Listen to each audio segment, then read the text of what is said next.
Olá, está começando agora mais um Vozes do Mercado, o programa da Exame que conta com os principais nomes do mercado financeiro.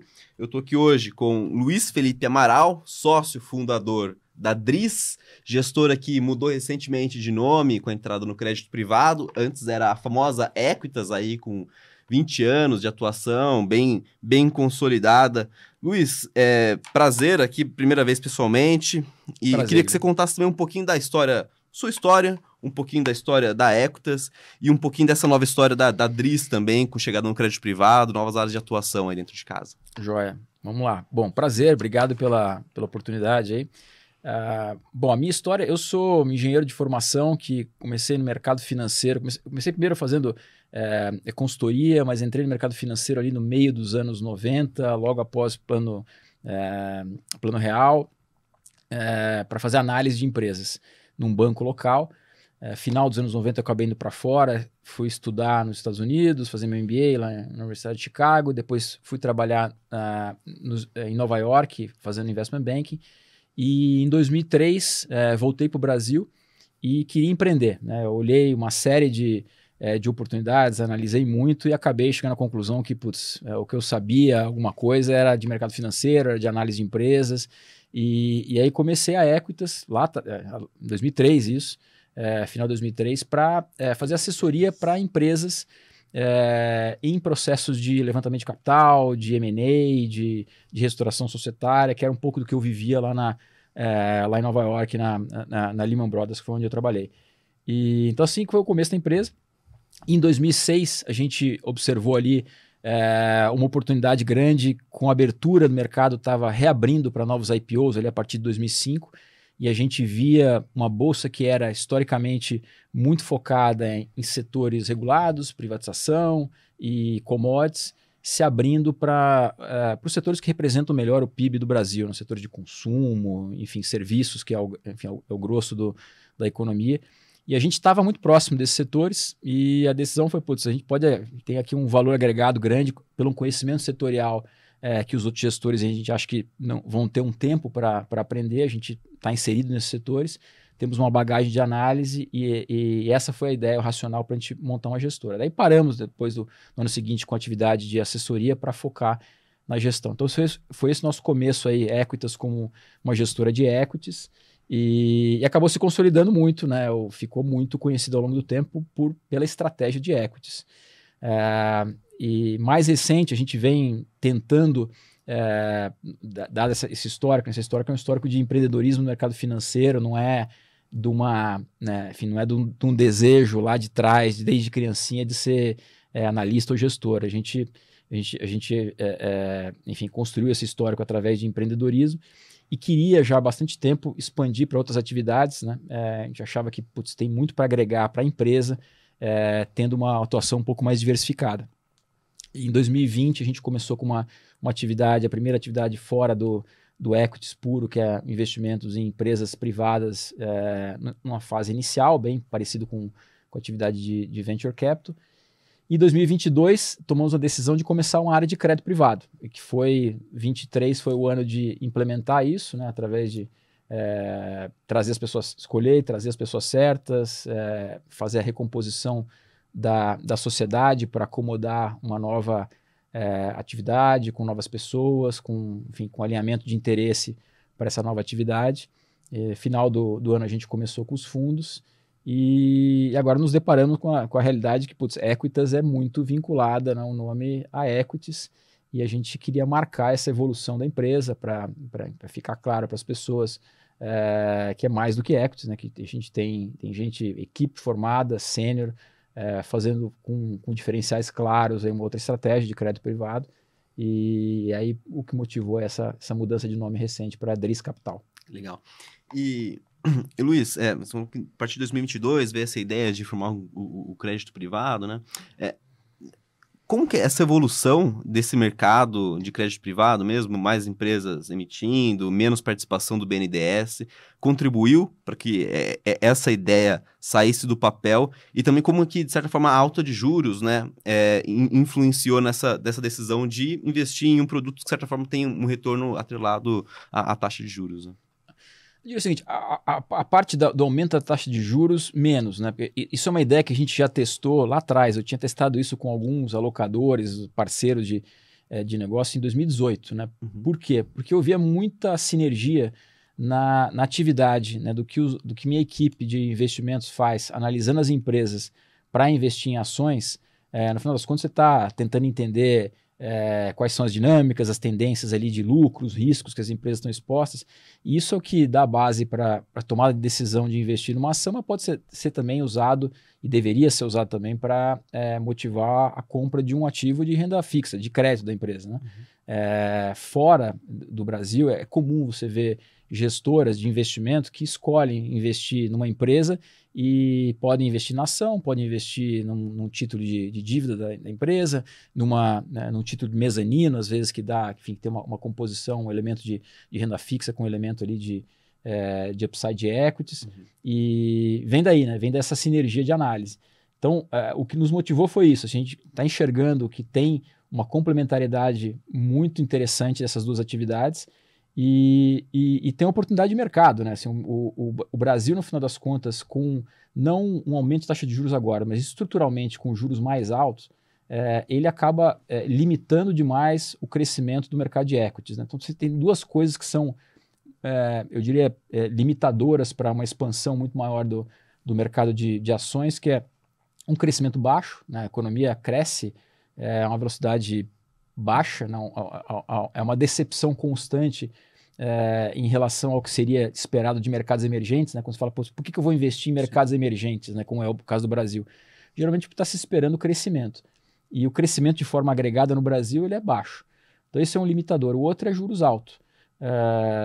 Então, assim, o mercado de crédito no Brasil, a gente acha que tem por essa composição aqui, em relação ao mercado de ações, ele tem um tamanho potencial maior aí. E tem um papel para ser cumprido aqui pelas gestoras, né, pelos gestores de crédito privado, mais recentemente assumindo uma parte da responsabilidade, vamos dizer assim, de alocação de capital, fornecendo capital de longo prazo para as companhias, que historicamente no Brasil foi um papel que BNDES geralmente assumiu, né? Então, todos os projetos de longo prazo, de infraestrutura, BNDES que tinha esse papel aí. Com restrições orçamentárias bem claras aí, esse espaço agora está mais claramente aberto para o mercado de capitais assumir isso. Então, a gente acha que tem um encaixe no que é o momento do Brasil e no que estruturalmente o Brasil tem se provado nos últimos anos. O mercado de crédito privado tem essa relevância e vai continuar tendo. Legal. Luiz, é até interessante que você pegou essa parte do estruturalmente o juro deve ser mais alto aqui no Brasil. A gente estava aí antes da pandemia, se eu não me engano, em 2019 e 2018, Selic mais ou menos próximo dos 7%. Teve aquela queda antes de voltar a subir, né, para incentivar ali a economia durante a pandemia. Cresceu. Nesse ano tinha talvez a expectativa que caísse até para 8,5%, 8% de gente falando em Selic para o fim do ano. Hoje a gente está numa segunda-feira. Saiu o Boletim Focus, aquela questão da Selic de um dígito para esse ano já não está ali mais, né? A expectativa é de 10% para esse ano hoje. Queria entender um pouquinho como que você tem visto todos esses movimentos de revisão de expectativa de Selic mais para cima, um Copom dividido, uns optando por um corte mais duro, outro por esse corte mais brando que teve. Como que você tem visto tudo isso em relação até como possíveis efeitos aí que pode ter no mercado? A gente está numa fase de... Eu estou falando... Estamos numa fase, não é questão de, nesse mês, desde o começo do ano, tá já há algum tempo, de uma incerteza muito grande em relação à trajetória de juros, tanto de curto prazo quanto de longo prazo, onde é que ele vai se estacionar, né? E isso parte de uma incerteza que até não tem a ver com o Brasil, né? A gente está nesse momento em relação a juros lá fora, né? Que é o que baliza, no final das contas, patamar de taxa de juros para o resto do mundo, é o que o Tesouro Americano pratica em relação a juros nos Estados Unidos. Então, lá eles saíram de mais de uma década de juros, um patamar de juros muito baixo, e no pós-pandemia, com aquela aceleração de inflação, a gente começou a ver um aumento que se refletiu na curva longa, e isso gera a incerteza para o resto do mundo. Além disso, aqui no Brasil tem isso que você descreveu, tem uma discussão aqui grande em relação a questão fiscal, a questão de inflação, que já arrefeceu, a gente começou a subir juros antes lá fora, então o trabalho aqui do Banco Central de conter a inflação teria sido feito de forma antecipada, mas, enfim, qual que é o patamar que isso estabiliza e como é que essas variáveis econômicas interagem nesse ambiente aqui de juros lá fora ainda alto e com incerteza maior aqui sobre o fiscal do Brasil. Então, esse conjunto de incerteza aqui, no final das contas, acaba se traduzindo em preços, especificamente para ações, em preços mais contidos, né? E isso acaba...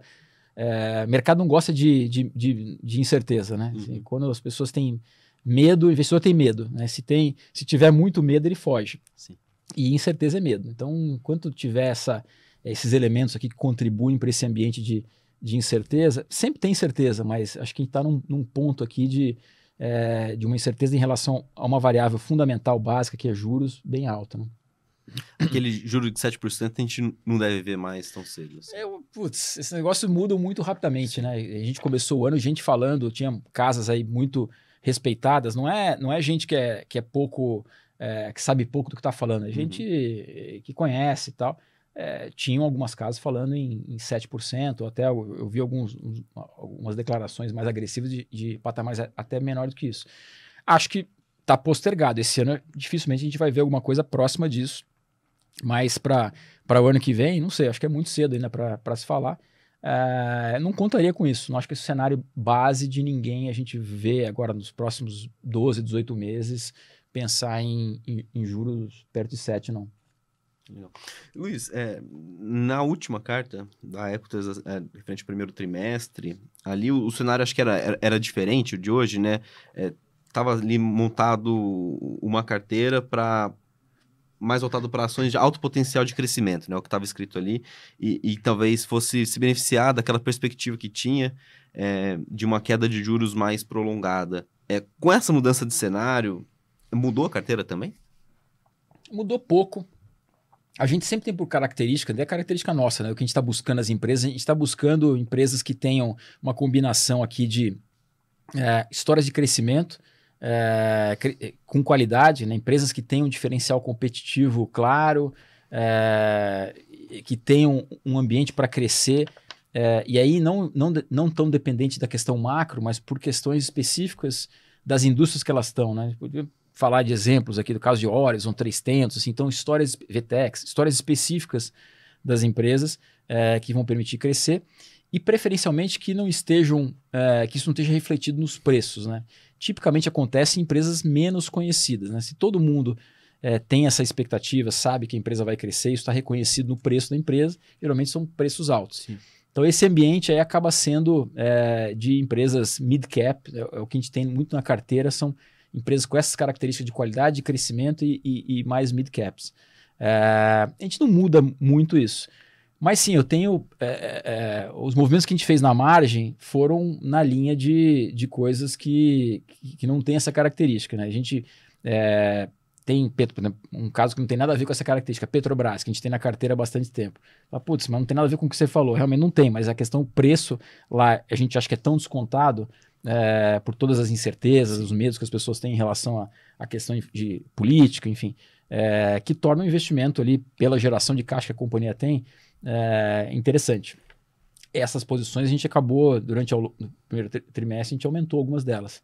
A gente acabou introduzindo a carteira Suzano, que é um nome também que não tem essa característica de exposição tão grande ao ciclo macroeconômico do Brasil, juros e tal. É uma empresa voltada a um setor de commodities, que a gente enfim, conhece há muito tempo, tem uma admiração enorme pela gestão, pelos controladores ali, e com diferencial também competitivo, mas de uma outra característica no setor de commodities. Então, assim, a gente fez algum movimento marginal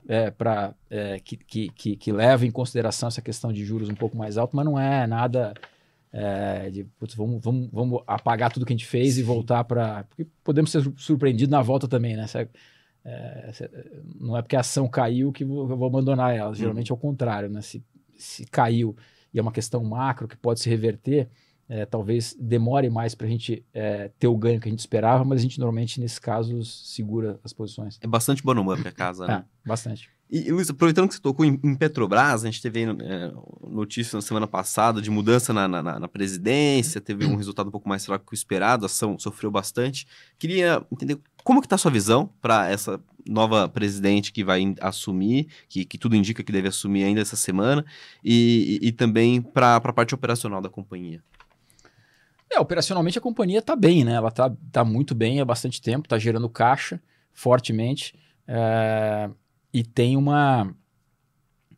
em termos de governança, né, o que foi feito ao longo do tempo, assim, o mercado olha muito para a paridade de preço, né, comparando ali gasolina, diesel, enfim, como é que se compara com os preços internacionais na paridade. Gasolina está muito próximo do que a paridade, aliás, diesel está muito próximo da paridade, gasolina está com algum desconto, né? Então assim, é um ponto que já vem há algum tempo aí da gestão passada também do Prats. Ele deu uma abrasileirada, vamos dizer assim, na política de preço da Petrobras, né? Como ele mesmo falou. Quer dizer isso, no final das contas é isso, né? Gasolina um pouco mais abaixo da paridade, mas a empresa não está perdendo dinheiro na produção de gasolina. Então a gente não tem uma expectativa de grandes alterações, né? Não tem opinião sobre a presidente nova, assim, até tive a oportunidade de conhecê-la pessoalmente, né, porque ela estava na ANP, há muitos anos, mas a visão de Petrobras ela não é uma visão assim, porque eu acredito ou no acionista controlador, Sim, ou que eu acredito na competência do CEO, assim, a gente entende, a gente investe apesar de ter uma dúvida em relação a quais são as intenções reais do controlador e quais são as intenções do executivo que vai representar o controlador na companhia circunstancialmente. O nosso entendimento só é que a empresa hoje está numa situação de governança muito diferente do que era no passado, na época que a gente viu lá atrás, na época principalmente da presidente Dilma, que teve uma influência muito grande sobre a companhia, e aí dos dois lados, né, tanto na parte de investimentos quanto de preço, isso acabou levando para uma situação que a empresa foi praticamente destruída, né? A gente achou muito, muito difícil que isso aconteça, em função de tudo que foi colocado em mecanismos aí de travas que não permitem que isso seja replicado. Isso não tornou a companhia à prova de bala, mas é muito mais difícil. E em contrapartida você tem preços, né? São a empresa que a gente vê com múltiplos muito baixos, então o investimento feito na Petrobras ele acaba retornando para o investidor numa velocidade mais rápida, dado o ritmo de geração de caixa da empresa. Né? Apesar das incertezas, ainda vale o risco, né? Acho que sim. E você falou que conheceu pessoalmente a Maida. Tem uma matéria que a gente soltou, foi até o nosso repórter, o Antônio Timóteo, com uns bastidores ali, dizia que o governo, de certa forma, sondava a possibilidade de colocar Mercadante ou Rui Costa, mais que o perfil técnico da Magda se sobrepôs. Foi uma escolha correta? Sim, tecnicamente, ela é uma pessoa que passa confiança para o mercado. Olha, assim, do ponto de vista técnico, ela está qualificada. Ela trabalhou 20 anos na Petrobras, ela foi presidente da ANP, ela conhece o setor em profundidade, né? Eu não tenho nenhum insight específico sobre, enfim, as intenções dela, a visão dela em relação a como deveria se comportar uma empresa de capital misto, né, que é o caso da Petrobras. Eu acho que está claro o que o mercado gostaria que o controlador fizesse, né, dar independência para a gestão da empresa, ser uma empresa tocada de forma profissional, mas de algum tempo já a gente vê do governo um ruído em relação a isso. Né? Então, essa é uma situação que acho que vai permanecer. Se é Mercadante, se é Magda, outro nome, eu não tenho grandes insights aqui para dizer qual seria melhor. Mas ela, de fato, do ponto de vista técnico, ela está muito mais qualificada do que os outros nomes aí, que seriam escolhas claramente, simplesmente políticas. Né? Aquela queda que a gente viu na semana passada, a ação chegando a cair 8% no pregão, representa mais uma incerteza do motivo, do que motivou a mudança de presidente do que o próprio nome, né, da Magda. Assim, a história que foi passada, que foi, pelo menos, bastante noticiada, já há bastante tempo, o presidente Lula tem mostrado uma insatisfação muito grande com com o presidente da Petrobras em função dos investimentos. Ele entende claramente, né, e tem batido muito nisso, que a Petrobras deveria ser um grande indutor de investimentos para alguns setores da economia. Tem falado de novo sobre a questão da indústria naval, que enfim, que Petrobras tem um papel para cumprir ali, as refinarias e tal.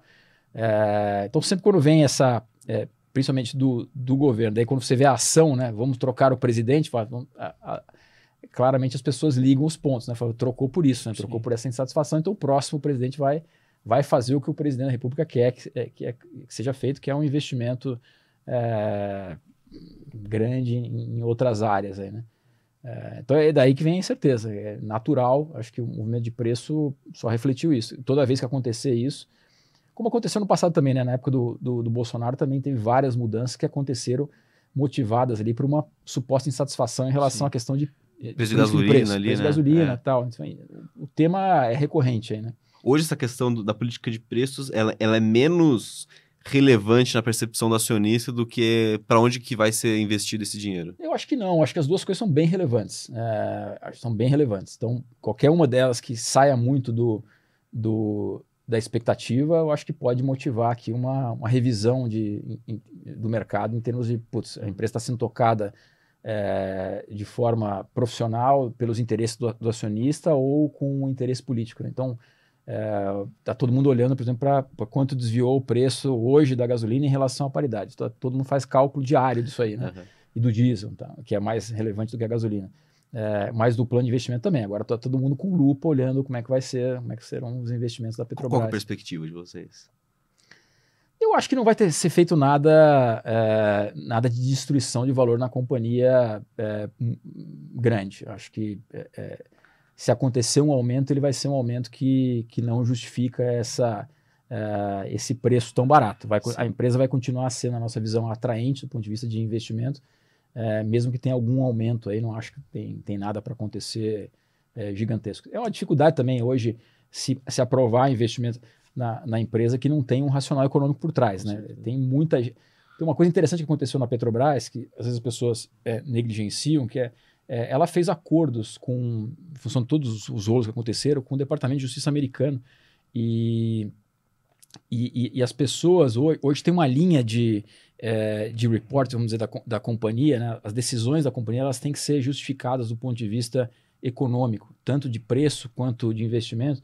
E a empresa não pode mais simplesmente dar justificativo que a Petrobras, essa entidade, tomou tal decisão. Não, são as pessoas que tomam decisão nas empresas.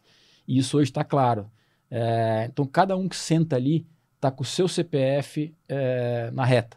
Então, as decisões ali, partindo do diretor, da pessoa técnica, da pessoa do conselho, do executivo que direcionou para algum lado, alguma decisão, ele está se expondo ao risco de ser questionado. E os números da Petrobras são grandes, né? Então, são riscos importantes que as pessoas assumem se elas decidirem fugir do que é uma política normal de benefício da companhia. Não quer dizer que isso não possa ser feito, mas é um risco que se coloca para as pessoas na pessoa física, né? Importante. Que acaba, eu acho, eu atribuo a isso uma parte importante do fato da empresa não ter saído do esquadro não estou falando de Lula, mas desde a época de Bolsonaro, quando ele queria claramente que se mexesse em preço na empresa, enfim, fizesse uma série de coisas que eu tenho certeza que o mercado não ia gostar. E se inibe, de certa forma, qualquer loucura ali dentro da empresa, né? Dá para dizer que essa queda foi 53 bilhões de perda de valor de mercado em uns 3 dias, né? Considerando já a repercussão negativa do resultado, daria para dizer que essa queda foi uma oportunidade de compra? Eu acho que sim, mas eu também não vejo nenhuma...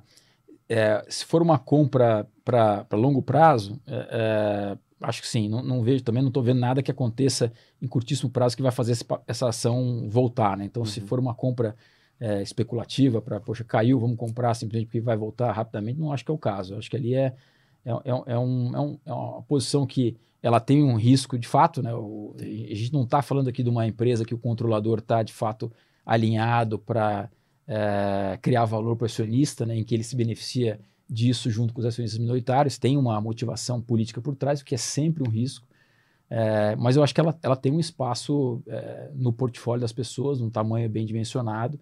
É uma posição que o preço dela torna um investimento interessante. Legal.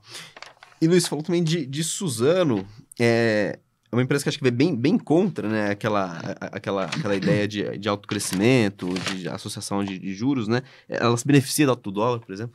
Me fala um pouquinho dessa tese também, tem a questão de China, como que vocês têm visto todo esse cenário e como que isso pode, talvez, contribuir com o bom desempenho dela na Bolsa.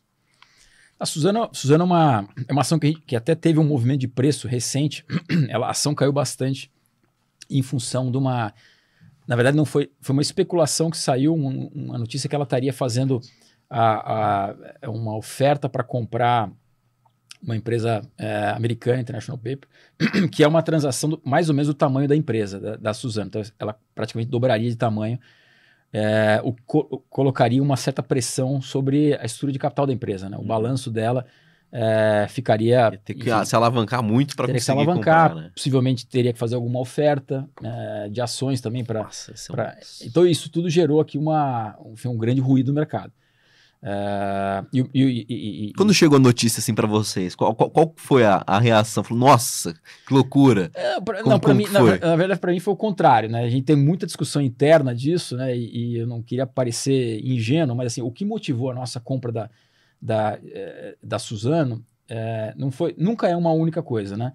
Mas ela tem alguns componentes. É uma empresa que tem a maior no que faz, então tem o maior ganho de escala possível nesse negócio de produção de celulose de mercado. Ela tem uma vantagem competitiva, ela está assim, se for uma curva de custo, né, de menor custo de produção, ela está lá na esquerda do gráfico, assim, é um dos menores custos de produção do mundo, que dá para ela uma vantagem competitiva enorme.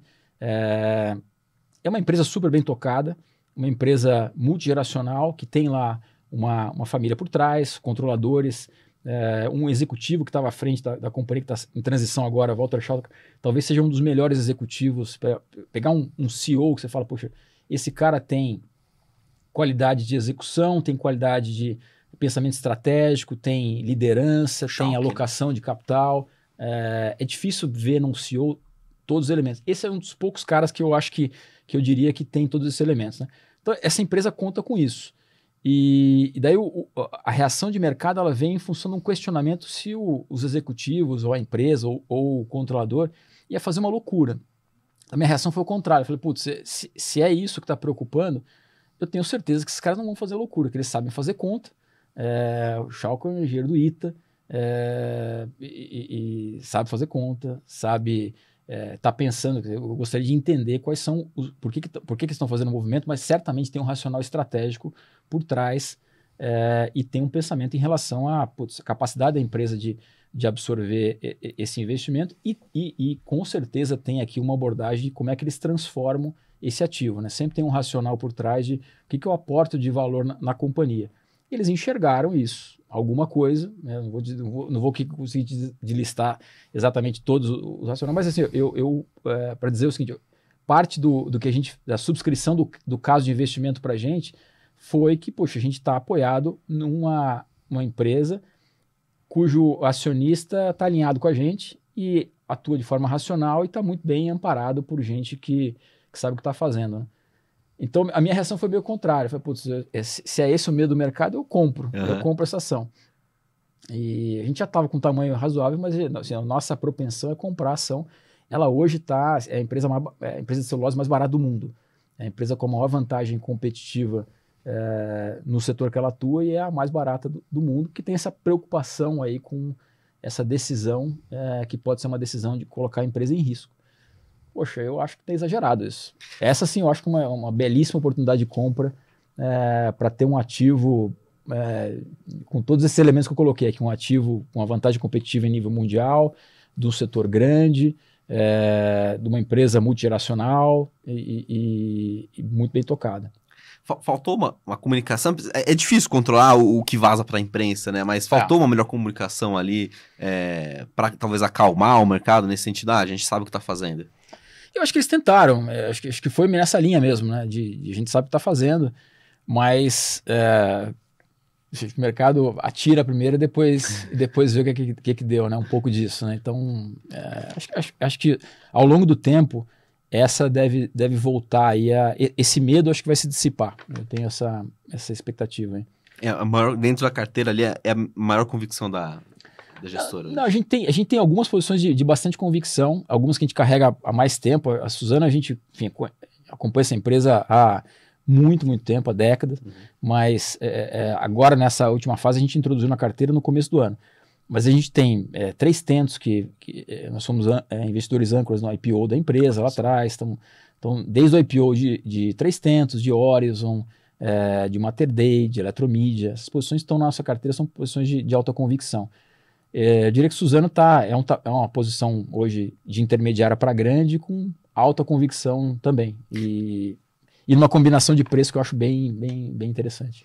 300 é associado ao agronegócio, né? Conta um pouquinho da tese.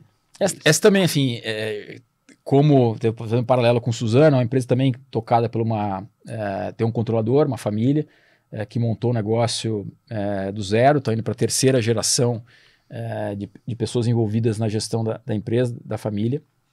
E começou com uma empresa de revenda de insumos e foi se verticalizando, né? Então, o que eles fazem, no final das contas, os clientes deles são os agricultores de médio porte, médio e grande porte, e o que é médio, o que é grande também varia dependendo da localização do estado. Eles estão no Rio Grande do Sul, principalmente, que é a região original da empresa, e entraram depois do IPO no Mato Grosso, com lojas, e a expansão deles tem sido no Mato Grosso para replicar o modelo de negócio lá.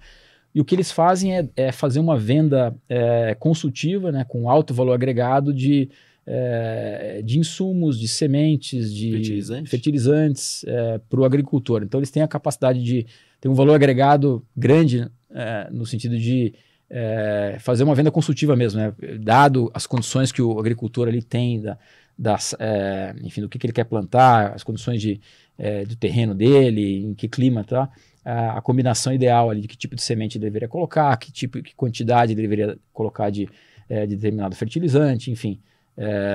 Então essa é a primeira parte onde começa o processo dele de interação com o cliente. Depois eles recompram grande parte aí da produção desses agricultores e dão destino para esse grão através do beneficiamento, né? O principal aqui é soja. Então eles têm fábricas, né, esmagadoras que fazem a transformação dessa soja, primeiro armazenam e faz a transformação em farelo, em óleo de soja e biodiesel também, e comercializam isso.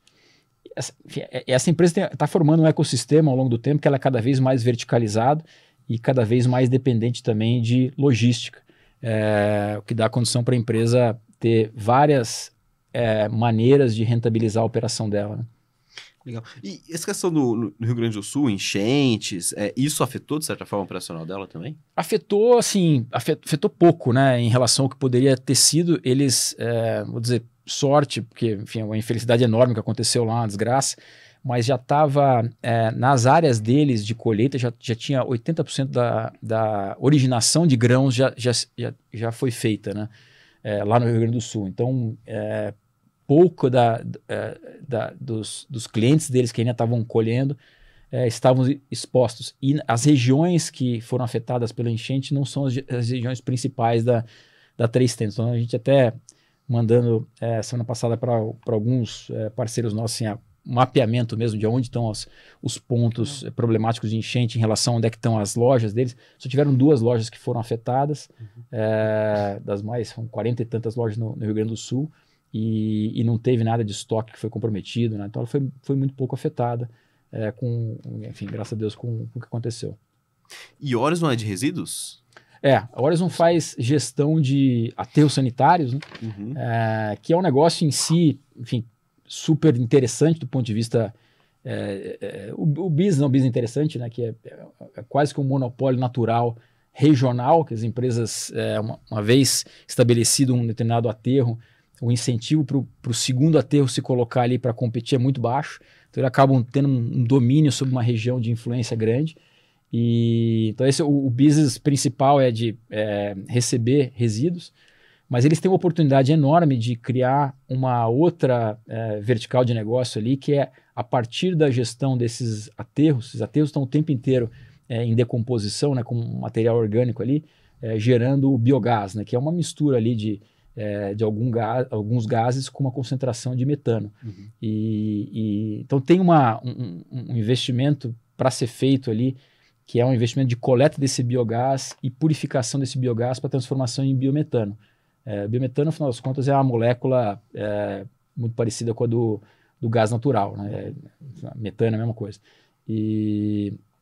Então a empresa está nessa fase. Nos próximos 5 anos aqui, ela tem um plano de investimento grande para transformar a empresa hoje, que é uma empresa que fundamentalmente tem sua receita vinda dessa atividade de gestão dos aterros, para se tornar uma empresa que vai ter uma participação, uma relevância muito maior na produção de biometano, né? E também com uma possibilidade aí de comercialização de crédito de carbono.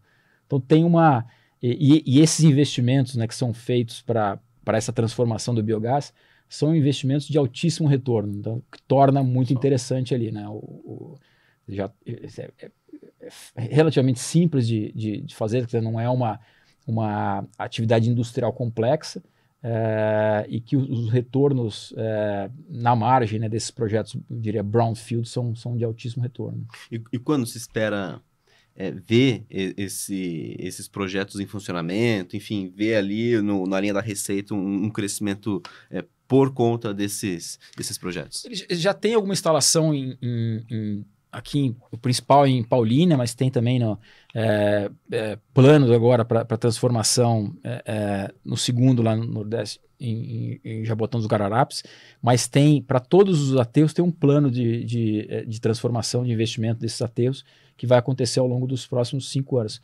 A gente vai ver isso paulatinamente, né? Em cada um dos resultados da empresa, você vai começar a ver uma participação maior ao longo do tempo aí dessa produção de biometano impactando o resultado da empresa. E o quanto que dá, assim, de retorno? Em termos até, qual percentual da receita da Horizon deve ser advinda desses projetos de transformação de biometano e o quanto que é o que já vem ali, que já está no aterro? A gente acha que pode nos próximos 5 anos dobrar o faturamento da empresa só vindo aí, né? Caramba. E em lucro vai aumentar bem também, assim. Vai. Não dá para dizer dobrar, mas... Não, a gente acha que vai mais do que dobrar. Vai mais que dobrar o lucro? O lucro líquido, com certeza, porque tem ainda... A empresa ela tem um ciclo, né, que ela passa por uma fase de investimentos maior, então ela fica com mais endividamento, depois ela coleta caixa.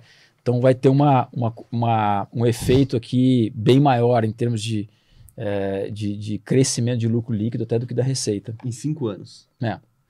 E o quanto? Como que está a empresa em fundamentos, assim, preço-lucro, mais ou menos?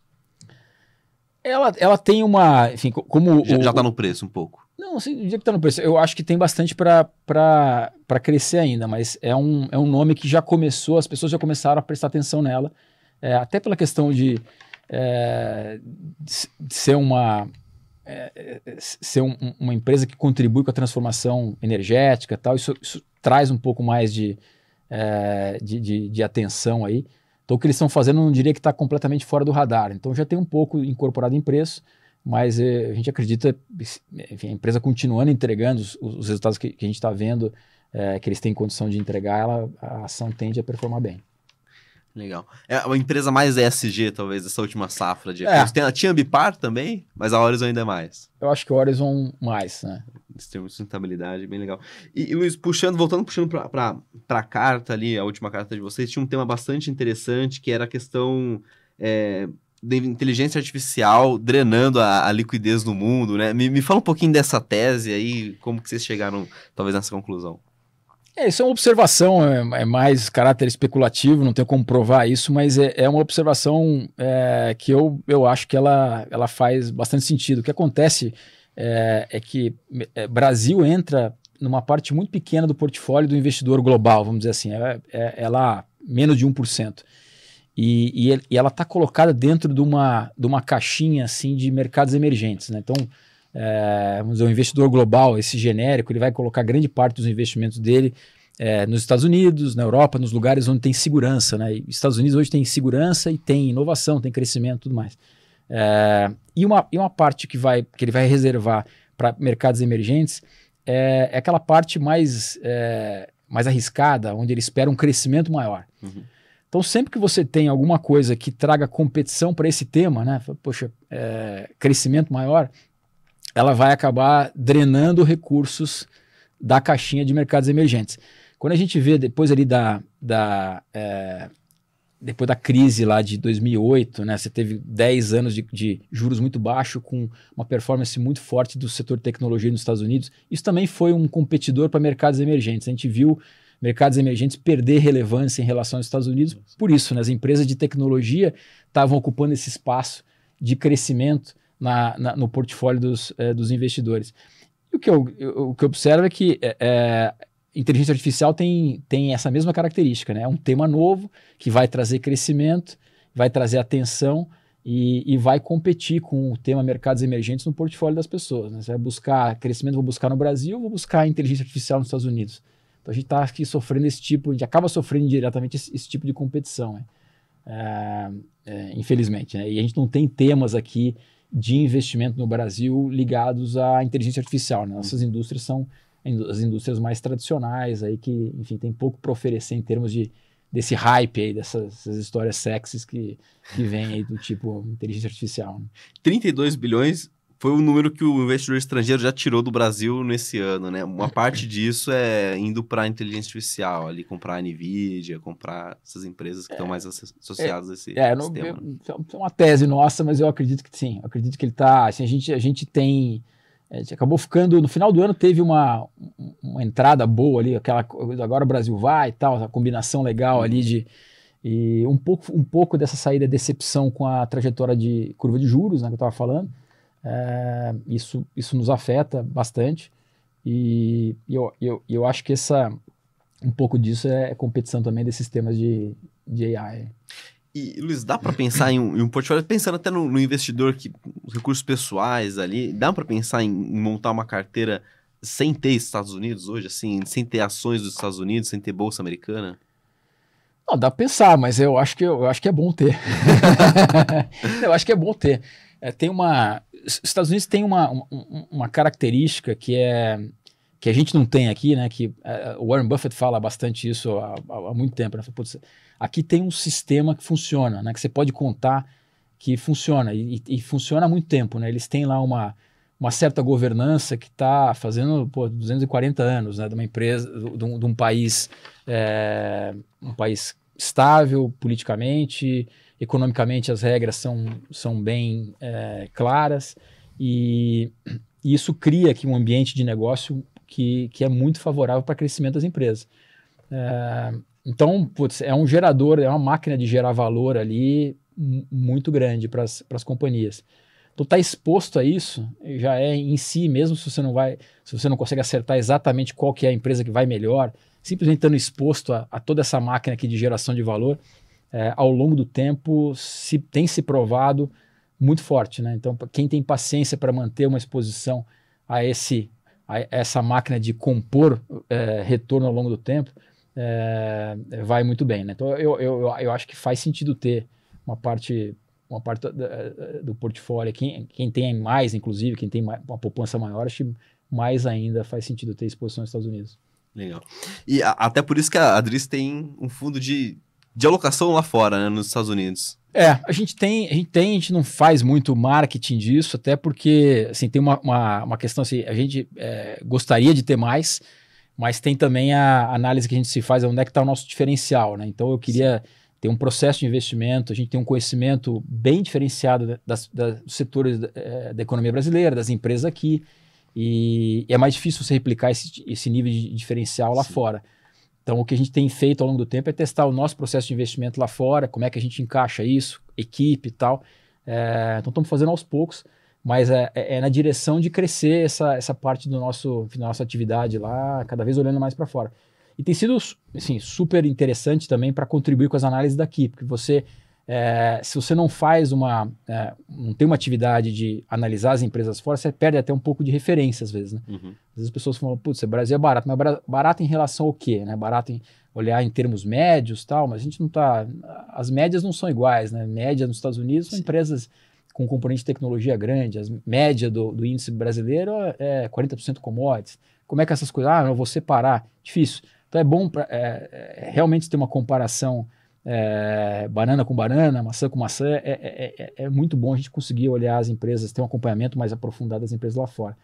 Então, até se a gente não for investir, é bom para o meu processo de investimento, mas a gente tem se esforçado para cada vez mais fazer isso ser uma parte relevante da atividade lá. E como que tem sido essa alocação? Vocês estão investindo em empresas de inteligência artificial também, né?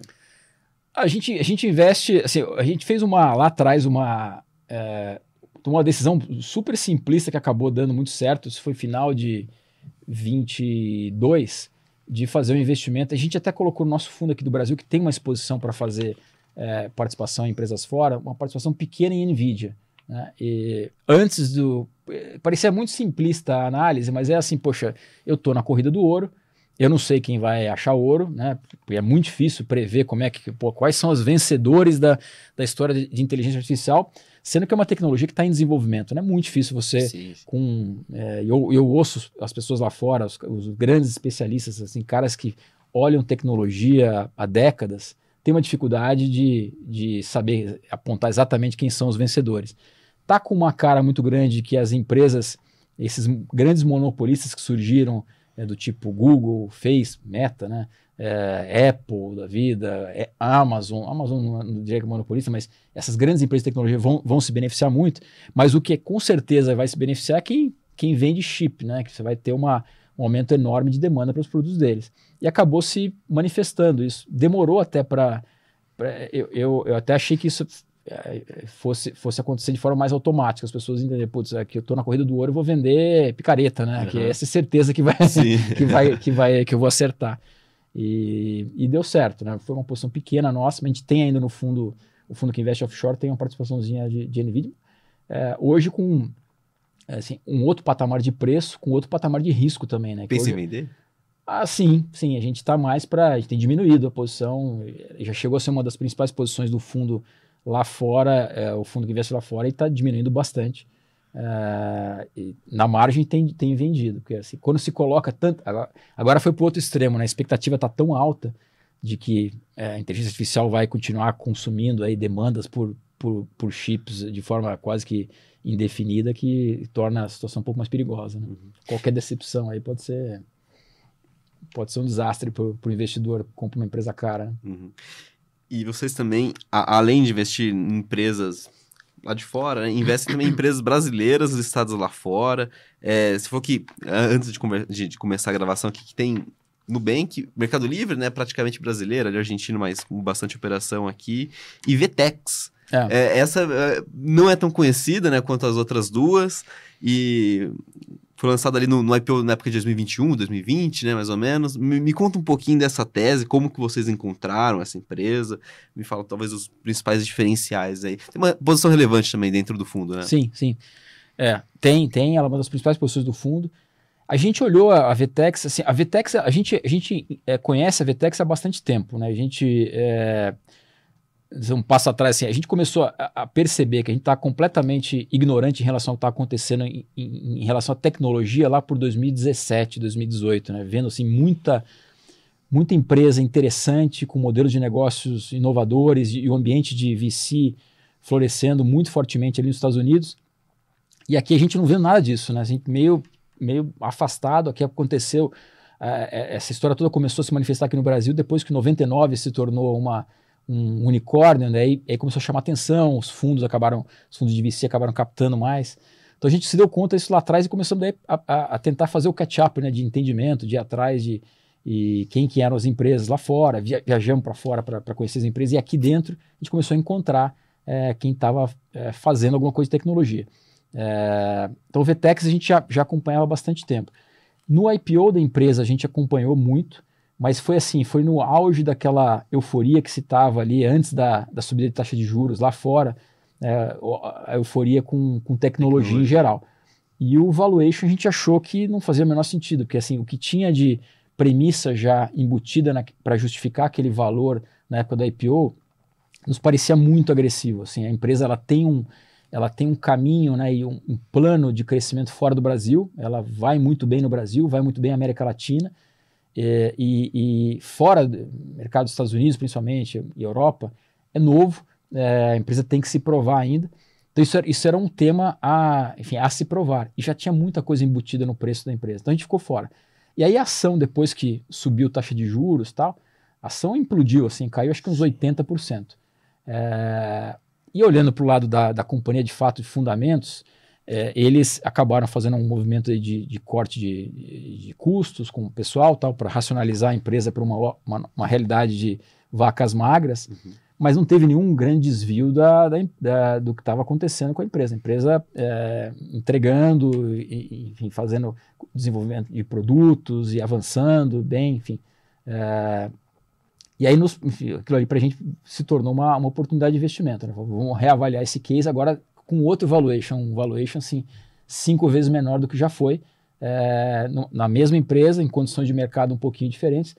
Para a gente ficou meio claro de que era uma belíssima oportunidade de investimento.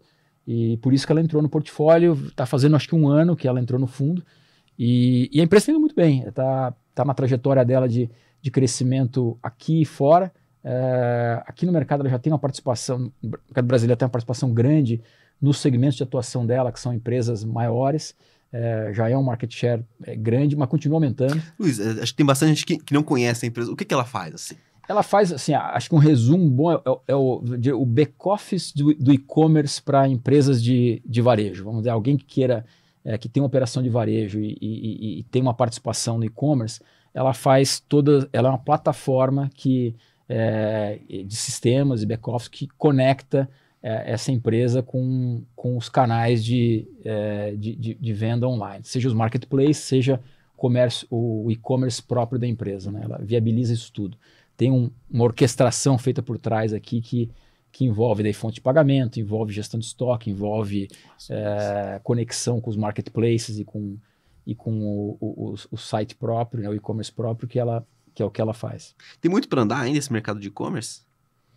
Tem, né? O mercado o mercado de varejo como um todo é gigantesco, e o e-commerce ele ganha participação de mercado em cima dos canais tradicionais de varejo constantemente há bastante tempo. E acho que vai continuar, não tem nenhuma razão para cada vez mais a questão de assim, o quão fácil é você comprar, quer dizer, a experiência de consumo com o varejo eletrônico é cada vez melhor, né? Então vai continuar crescendo a um ritmo acima do varejo, e ela tende a se beneficiar disso, não só pelo crescimento natural do mercado onde ela atua, mas também da questão dela, né? Enfim, eles tem um produto muito diferenciado que se provou aqui quase que dominante aqui no Brasil. Tem uma rede também uma rede de distribuição dos produtos e serviços dela muito bem estabelecida aqui no Brasil, que é o desafio de replicar lá fora, mas a empresa está num caminho bom. Quase todo trimestre eles têm anunciado clientes novos lá fora, enfim, importantes. Então está no caminho de se provar como um player se consolidando lá fora também. E você falou que tem Mercado Livre também, né, empresa aí no e-commerce. Eu não vou nem fazer a pergunta se o Mercado Livre deve ser o vencedor dessa corrida aqui, porque... Já é, né? Já é. Agora, vou fazer uma outra pergunta em relação às principais concorrentes, talvez, né, em relação ao e-commerce. Magazine Luiza e Via Varejo, e Via, né, Casas Bahia, sempre muda de nome, tem chance de se reerguer? Eu acho que reerguer, acho que sempre tem chance, tem chance, mas assim, eu não acho que sejam competidores do Mercado Livre. Eu acho que as empresas são fundamentalmente diferentes. E a gente via isso com clareza, até no perfil, você vê o perfil das pessoas, tem algumas coisas que a gente faz lá de ir atrás de informação, né, assim, específica da companhia, em fontes que não são talvez as mais óbvias, mas tem um que é meio óbvio, que é você olhar o LinkedIn, por exemplo, e tentar entender o perfil das pessoas que trabalham nas companhias, né? É uma analisinha simples que se faz, mas você consegue enxergar ali claramente a diferença de uma empresa de tecnologia com perfil de profissionais e uma empresa de varejo que tem uma atuação em tecnologia, né? é muito maior, assim, e isso não é de agora, né? A Mercado Livre é uma empresa de tecnologia, de fato, começou como empresa de tecnologia, se desenvolveu assim, e as outras empresas são empresas de varejo que montaram um negócio interno ali de e-commerce e desenvolveram a Magazine Luiza de forma muito bem sucedida ali também, uma área de tecnologia, mas eu acho que são fundamentalmente diferentes. A diferença que aconteceu de crescimento também nos últimos anos não foi só crescimento em termos de volume, mas teve um avanço enorme de funcionalidades, de logística, que torna a experiência hoje do Mercado Livre assim, tão superior às outras, que a minha percepção é que é um jogo que, putz, a chance é muito baixa de eles perderem esse jogo ou voltar atrás ou ter um grande competidor vindo desses outros players do varejo, né? Principalmente no e-commerce. Mas acho que dá para se reerguer, sim, de alguma forma. O varejo físico, né, vai continuar sendo relevante de alguma maneira, não vai acabar, e essa empresa pode encontrar aí uma atuação de mercado que encaixe na estrutura de capital delas, né? Porque tem aí uma questão, você fala de Casas Bahia, aí tem também uma questão de estrutura de capital que ficou, eu acho que desacertada aí em relação ao tamanho do negócio deles, né? E é por isso que a empresa aí passa por um processo aí de restauração que eles estão vivendo. Dá para dizer que não se compara a Mercado Livre com, talvez, não é a melhor comparação? Eu acho que não. Eu acho que não é a melhor comparação. Acho que a Mercado Livre, eu diria que é uma empresa de tecnologia atuando no varejo.